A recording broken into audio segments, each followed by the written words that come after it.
সাতক্ষীরার দেবহাটা উপজেলার খলিশাখালীতে ১৩২০ বিঘা খাস জমি সংক্রান্ত হাইকোর্টের রায় দ্রুত বাস্তবায়ন ও ভূমিহীনদের মধ্যে খাস জমি বণ্টনের দাবিতে মানববন্ধন হয়েছে।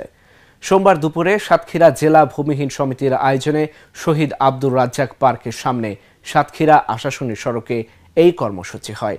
মানববন্ধনে সভাপতিত্ব করেন জেলা ভূমিহীন সমিতির সভাপতি কাউসার আলী এবং সঞ্চালনায় ছিলেন সাধারণ সম্পাদক আব্দুস সামাদ।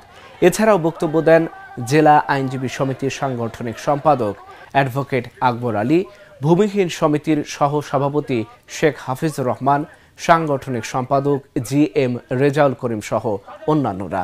এ সময় বক্তারা বলেন, ভূমিহীনদের দীর্ঘদিন ধরে নির্যাতনের শিকার হতে হয়েছে, তাদের উচ্ছেদ করা হয়েছে।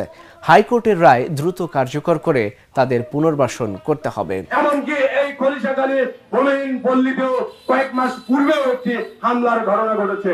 এ ধরনের কোন ধরনের হামলাই ছোট করে দেখার বিষয় না, কিন্তু আইন শৃঙ্খলা বাহিনীর কর্মকর্তারা ও দেশে আইন শৃঙ্খলা পরিস্থিতির অবনতির কারণে এই ধরনের কর্মকাণ্ড বহুগুণে বৃদ্ধি পেয়েছে। ভূমিহীনদের উচ্ছেদ করার জন্য চেষ্টা করছে এবং তাদেরকে ঘরবাড়ি হয়ে দেওয়ার জন্য চেষ্টা করছে। বাধ্য হয়ে মান্য করা হয়ে এই হাইকোর্ট একটা রায় দিয়েছে ভূমিহীনদের পক্ষে, কিন্তু সরকার আজকে প্রশাসন সেই রায়কে প্রত্যাখ্যান করছে এবং তাদের পুনর্বাসন করছে না। আমরা চাই সম্মিলিত ভাবে যে এই ভূমিহীনদের পুনর্বাসন করা হোক।